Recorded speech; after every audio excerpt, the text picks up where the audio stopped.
Olá, pessoal do primeiro ano F, como estão vocês? Eu ainda estou aqui preocupada com vocês, porque vocês não enviam as tarefas, são pouquíssimos os alunos que enviam as tarefas, que nos dão um retorno das aulas. As videoaulas no meu canal, para a turma de vocês, tem poucas visualizações. Ainda há tempo de vocês acordarem, tá? Hoje nós vamos ver um conteúdo chamado de funções da linguagem. É um conteúdo que costuma cair muito nas avaliações oficiais, nas avaliações do Enem também. Então, você vai abrir o seu livro na página 71. Abra seu livro, tá? Dê um pause aqui no vídeo e abra seu livro na página 71, tá? Vamos lá. Página 71, funções da linguagem. Então, você abriu o seu livro aí na página 71, observe essa tirinha. Leia essa tirinha aí, tá? Que está logo em cima, certo? Dê um pause no vídeo e leia essa tirinha que está na página 71, certo? Leiam aí. Leram a tirinha? Leram? A gente viu aqui nessa tirinha um problema de quê?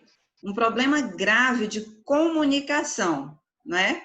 A pessoa, a senhorinha lá, a esposa do senhor aqui, não entendeu o que ele quis dizer. E gerou um problema grave aqui de comunicação, porque o que foi que ela fez? Arrancou a campainha e trouxe para ele. Às vezes, isso também acontece conosco.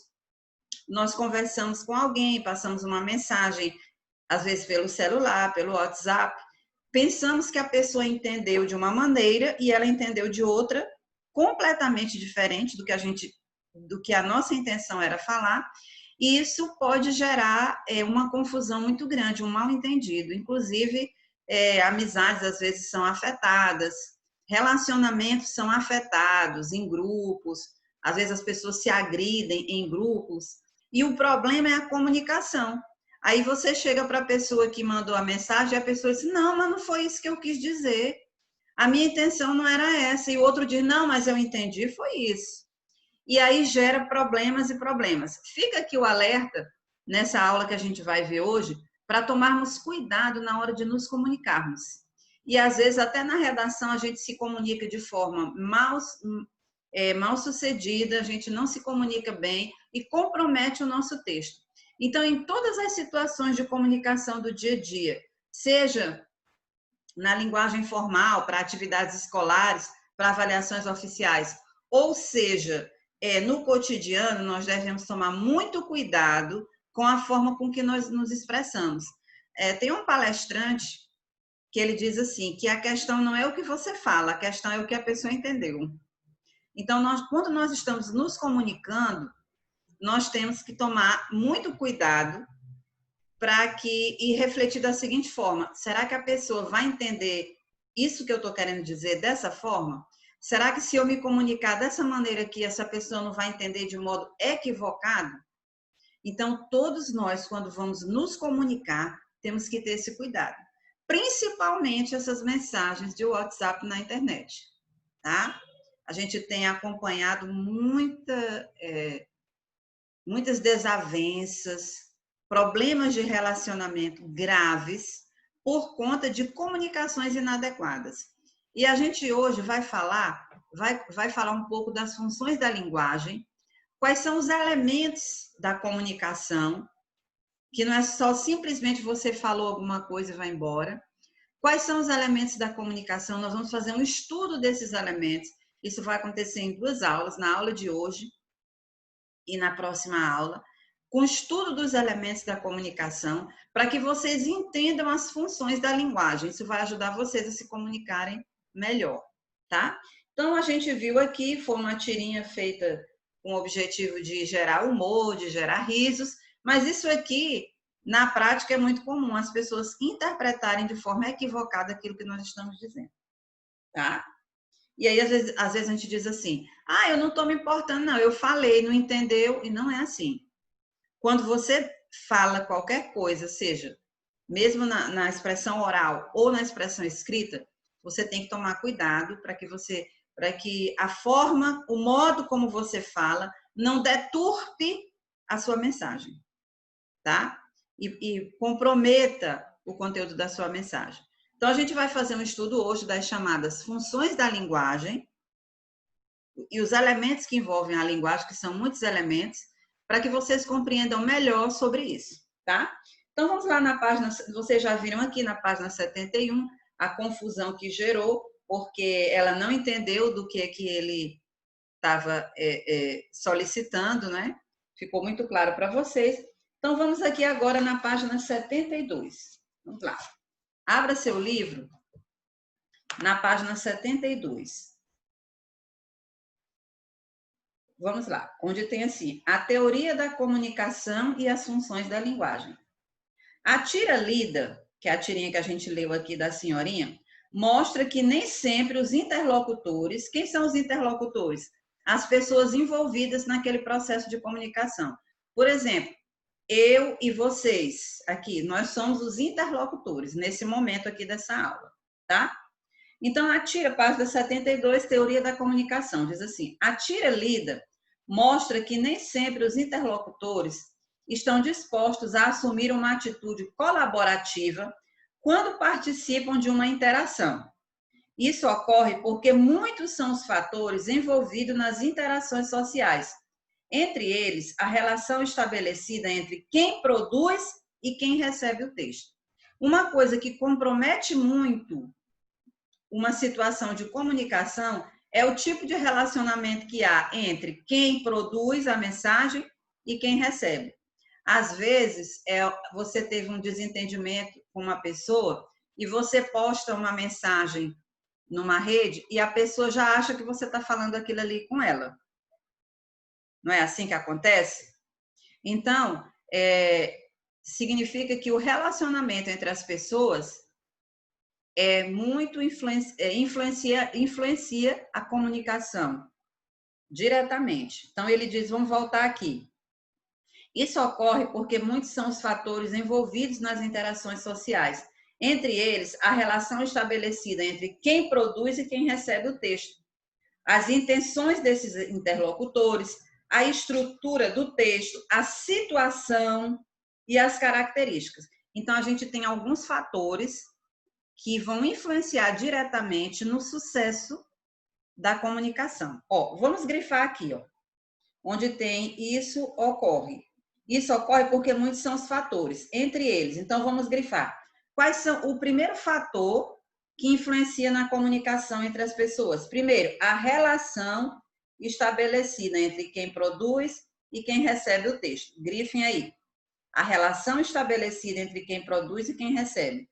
Outra coisa que vai influenciar na comunicação, vocês vão grifar também, as intenções desses interlocutores. Quais são as intenções, tanto de quem envia como de quem recebe? Então, dependendo da intenção de cada um, isso vai influenciar diretamente na comunicação. A estrutura do texto produzido. Tá? Esse texto pode ser verbal ou não verbal. Verbal quando é com palavras, não verbal quando é com imagens. Então, a estrutura desse texto produzido, e texto aqui que eu digo pode ser até a sua fala, vai influenciar também. Então, você vai grifar aqui a estrutura dos textos produzidos. E a situação de comunicação. Por exemplo, se você estiver num ambiente barulhento, é claro que ali pode comprometer a mensagem. Então, a situação que envolve a comunicação e as características dessas situações. Então, você vai grifar de a tira lida até situações. Grife aí, tá? De a tira lida até situações. Você grifou? Você grifou? Tá? Então, vamos lá. Assim, é possível considerar que até mesmo o humor dos interlocutores, no momento da interação, pode ter influência na maneira como recebem e respondem os textos. Olha só, o humor do interlocutor. Às vezes, a pessoa que recebe a mensagem, ele já está aborrecido com outra coisa, ele já está chateado com uma outra coisa, ele já está com raiva de outra coisa, entristecido por outros problemas. Então, como ele já está naquela situação, ele vai receber uma mensagem e ele pode entender equivocadamente aquela mensagem. Por quê? Porque o estado emocional dele já está comprometido anteriormente por outras coisas. Do mesmo modo, a pessoa que está enviando a mensagem, tá? Por exemplo, eu estou aqui dando esse conteúdo para vocês, digamos que eu estou muito preocupada, aí eu chego assim, pessoal, vamos abrir aí o livro na página 72. Aí eu estou preocupada com outra coisa. Um exemplo, aí eu vou dar aquela aula arrastada. É claro que a minha comunicação vai ser comprometida. Então, o estado emocional de quem envia a mensagem e de quem recebe influencia diretamente a comunicação. Por exemplo, você recebe uma mensagem, você está preocupado com alguma coisa, está triste, está aborrecido, aí você lê aquela mensagem de uma maneira. No dia seguinte, se você já melhorou o seu estado emocional, você já vai ler aquela mensagem no dia seguinte de um modo diferente do que você leu no dia anterior. Então, são N os fatores que influenciam no processo de comunicação. E esses fatores, influenciando de forma maléfica, têm prejudicado relacionamentos, gerado confusão, né? Tem gerado muitos problemas. Então, todos esses fatores influenciam na comunicação. E a gente vai fazer esse estudo sistemático dos elementos da comunicação para que vocês entendam melhor esse processo, tá? Então, vamos lá. Quais são os elementos da comunicação? Para a gente entender quais são as funções da linguagem, nós temos que entender quais são os elementos da comunicação. Continue com o seu livro aberto aí, na página 72. Aí, olha aqui, ó. Como você já viu no primeiro capítulo, a teoria da comunicação emerge como uma tentativa de estudar a língua sem dissociá-la da fala e das situações em que ela ocorre. Essa teoria considera que a comunicação também segue regras e, portanto, pode ser analisada. Então, todas as situações de comunicação, mesmo as mais espontâneas, as mais naturais, aquela que você está entre os seus amigos, ela também segue regras. Há regras gramaticais? Não. Não, toda situação de comunicação segue determinadas regras, não necessariamente as regras gramaticais, mas regras naturais para que ela aconteça, para que ela ocorra, para que ela se concretize, tá? Por isso a gente tem que conhecer quais são os elementos da comunicação. Então aqui o livro fala dos elementos essenciais no processo de comunicação. Vamos mudar aqui a tela, tá? Olha aqui, ó. Estudando as funções da linguagem, parte 1. Na página 72 tem os elementos da comunicação, que são eles: o emissor, o receptor, a mensagem, o código, o canal e o referente. Hoje nós vamos estudar apenas 3 elementos da comunicação. Na verdade, nós temos 6 elementos, mas para a gente estudar tudo hoje, pode gerar assim uma confusão na cabeça de vocês. Então, nós vamos ver aqui, começar aqui, ó, por aqui. A tela é essa, ó. Quais são os elementos da comunicação? Primeiro, o emissor. Quem é o emissor dentro da comunicação? É aquele que está produzindo a mensagem. Por exemplo, nessa aula aqui, nossa, quem é o emissor? O emissor sou eu, a professora Simone, é que é o emissor. Quem é o receptor? O receptor é aquele para quem a mensagem foi destinada. Na nossa aula aqui, de língua portuguesa, quem é o receptor? A turma do primeiro F. É o receptor. Depois a gente tem o código. O código é a língua ou os sinais usados para produzir a mensagem. No caso aqui, qual é o código que a professora Simone está usando para dar essa aula para vocês? A língua portuguesa. O professor de História, de Geografia, de Matemática, ele também usa um código chamado Língua Portuguesa para dar aula para vocês. Então, vamos lá.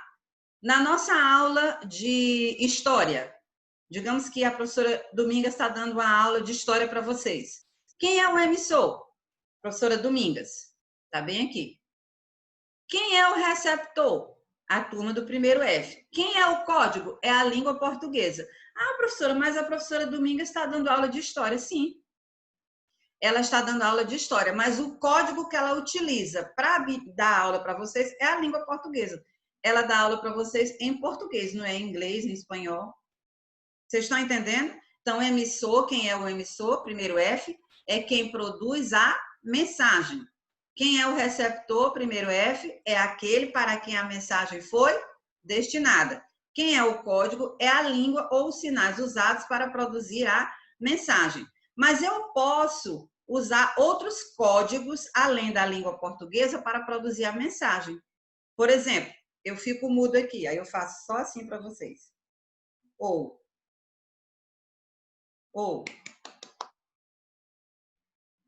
Aqui eu não usei a língua, eu usei sinais. Então, qual foi o código que eu usei? Foi a língua? O código foi a língua portuguesa? Não, foram os sinais. Então, quem é o código? Dentro dos elementos da comunicação. Pode ser a própria língua portuguesa ou sinais usados para produzir a mensagem. Aí você, por exemplo, você chegou em casa, você não falou nada para sua mãe, mas você fez assim, ó. Você usou um código para se comunicar com sua mãe? Sim, um gesto de tristeza. Você estava cansado com alguma coisa. Então, o código foi aquele gesto de tristeza que você utilizou. Quem é o canal? O canal é o meio físico para produzir a mensagem. Por exemplo, aqui, quem é o meio físico que eu estou utilizando para produzir essa aula para vocês? O notebook, tá? Eu preparei essa videoaula usando o notebook. Eu também poderia preparar a videoaula usando o celular. Então, o canal seria o celular, se eu preparar essa videoaula pelo celular. Quando você manda uma mensagem pelo WhatsApp, pelo Telegram ou pelo Instagram para alguém, quem é o canal utilizado? Pode ser o celular ou o notebook, se você quiser utilizar. Esse é o canal. Muito bem. Depois a gente tem um outro elemento que é o referente. Quem é o referente? É o assunto da mensagem ou o contexto. No caso aqui, qual é o assunto da mensagem que eu estou passando para vocês? Está se referindo aos elementos da linguagem. Esse é o assunto da mensagem ou o contexto. Então, para a gente entender as funções da linguagem, a gente tem que entender os elementos da linguagem. Vamos repetir. Quem é o emissor? É aquele que produz a mensagem. No nosso caso aqui, a professora Simone. Quem é o receptor? Aquele para quem a mensagem foi destinada. No caso aqui, os alunos do primeiro F. Quem é o código? A língua usada para produzir aquela mensagem, no caso aqui, a língua portuguesa, independente da aula ser de português, o professor de história, de geografia, de matemática, de biologia, o código que ele vai utilizar para passar a mensagem para vocês também é a língua portuguesa. Vocês estão entendendo? E o código também pode ser o quê? Sinais. Você pode não usar a fala, nem a escrita, mas usar sinais. Por exemplo, lá no WhatsApp, os emojis, né? É um código para você mandar sua mensagem? Mas é um código de sinais. O canal é o meio físico usado para produzir a mensagem. No nosso caso aqui, é o notebook. E poderia ser também o celular. E o referente? O referente é o assunto daquela situação de comunicação. Qual é o nosso assunto aqui? São as funções da linguagem. Então, agora que a gente conhece os elementos da comunicação, o emissor, o receptor, o código, o canal e o referente, nós vamos saber as funções da linguagem, tá? Mas para compreender as funções da linguagem, primeiro a gente tem que compreender os elementos da linguagem. Então, vocês compreenderam o que é um emissor, o que é um receptor, o que é o código, o que é o canal e o que é o referente? Vocês compreenderam? Agora nós vamos passar para outra tela, tá? E nós vamos estudar as funções da linguagem. Quando é que nós dizemos que uma situação de comunicação tem uma função emotiva? Quando é que a função é emotiva? Quando o foco daquela mensagem é o emissor. Por exemplo, vamos aqui na página 73. Olha aqui, ó. A função emotiva. Função emotiva ou expressiva ocorre nos textos que têm como foco o próprio locutor ou emissor, e com o objetivo principal de expressar emoções, sentimentos, estado de espírito. Então, toda vez que uma pessoa envia uma mensagem em que ela derrama os seus sentimentos, em que o foco é o seu eu, o seu interior está sendo derramado naquela mensagem, então a gente entende que o foco daquela mensagem é o emissor. Por isso nós dizemos que aquela mensagem tem uma função que emotiva. Por exemplo, um poema lírico. Esse poema aqui, ó, me sinto ótima. Eu tenho gana pelo mundo inteiro. Preciso de fôlego, mas tenho andado em pleno desespero. E não aguento mais certas pessoas que têm grudado em mim e não me deixam em paz. Cansei de carregar milhões de meados das pessoas que me cercam e me pesam de agonia.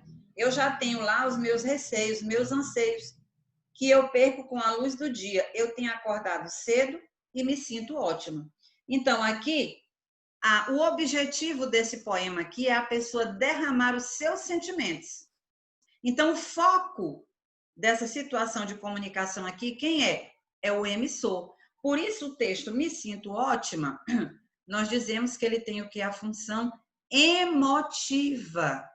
Por quê? Por que a função é emotiva? Porque o foco da mensagem é os sentimentos do emissor. Depois, a gente vai lá para a página 74. Observem aqui. Nós vamos pular aqui, vamos para a página 74, e nós vamos aprender a função conativa ou a função apelativa da linguagem. Quando é que nós dizemos que a função é conativa ou é apelativa? Quando o foco é o receptor. Um exemplo concreto para vocês entenderem: as propagandas. Qual é o objetivo das propagandas? Ela centraliza em quem? No ouvinte, no telespectador. Ela não centraliza no emissor, em quem produziu a propaganda. O foco é atender às necessidades do receptor, é convencer o receptor, persuadir o receptor, oferecer algo que é interessante para o receptor. Então, ela apela para o receptor. Por isso, nós dizemos que a função conativa ou apelativa é quando o foco é o receptor. E o exemplo mais concreto de função conativa ou apelativa são as propagandas, os textos publicitários. E depois a gente vai ver a função, vamos voltar aqui na função conativa ou apelativa. Aqui na página 74, onde tem função conativa, você vai acrescentar aqui ou apelativa. Do lado, ó, página 74. A função conativa ou apelativa ocorre nos textos que têm como foco o destinatário e com o objetivo de convencer o interlocutor. Nesse caso, o destinatário determina as escolhas feitas na construção do texto, no qual se utilizam geralmente construções com vocativos e imperativos. Por que vocativos ou imperativos? Porque o verbo sempre no imperativo. Faça isso, compre isso, experimente isso, chegue perto disso, se envolva com isso. Não é? A função apelativa da linguagem, tentando convencer as pessoas que estão ouvindo de que você tem algo para satisfazer a necessidade delas. Por isso é que o foco é o receptor. E as propagandas são muito comuns nessa prática.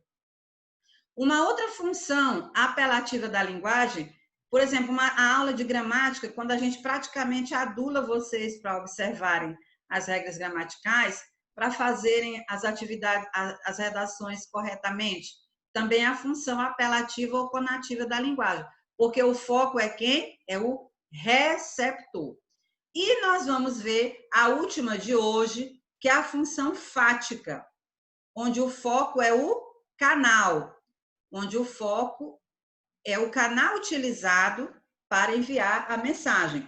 Vamos lá na página 76, função fática.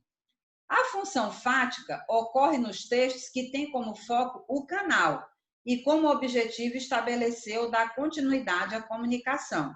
Nesse caso, o teste do canal determina as escolhas feitas. Olha aqui, ó. Oi, Larissa. Oi, gatinho. Tudo bem com você? Sim, e você? Bem. Que bom. Então, qual é o seu tipo sanguíneo? Sério isso, cara? Vou te indicar um curso preparatório de como puxar assunto sem ser idiota. Então, aqui, por que que o foco aqui foi o canal, que no caso é o celular? Porque a pessoa queria apenas ficar conversando, mesmo que a conversa não tivesse nenhum fundamento e fosse uma conversa sem significado algum. Porque o que a pessoa queria era ficar ali no canal, que é o celular. Por isso nós dizemos que essa função é a função fática, onde o foco é o canal. Olha o que ele diz aqui. Esse texto brinca com uma situação comum do dia a dia, o teste do canal de comunicação, quando ainda não está estabelecendo o assunto ou de conversa. Então, aqui, por que que o foco, nessa mensagem aqui da página 76, nessa mensagem que a pessoa trocou sem nenhum fundamento, né? Tá conversando, tudo bem, tudo bem, ei, qual é o teu tipo sanguíneo? Por quê? Porque o que a pessoa queria era apenas ficar ali, ficar usando o celular, não importa se aquela mensagem estava sendo entendida ou não. Por isso, a função da linguagem nessa mensagem aí é a função fática, que tem como foco o canal. Então, pessoal, nós ainda temos outras funções além dessa, que nós vamos estudar na próxima aula, tá bom? Então, eu sugiro a vocês que assistam essa videoaula 2, 3, 4 vezes, para vocês entenderem. Tem uma atividadezinha aí no anexo, e na próxima semana a gente vai, aliás, na próxima segunda-feira, nós vamos concluir esse conteúdo, tá bom? Então, pessoal, a gente vai, então, ficando por aqui, tá? A gente vai ficando por aqui. Um abraço para vocês e Deus abençoe todos vocês. Tá bom, queridos? Tchau!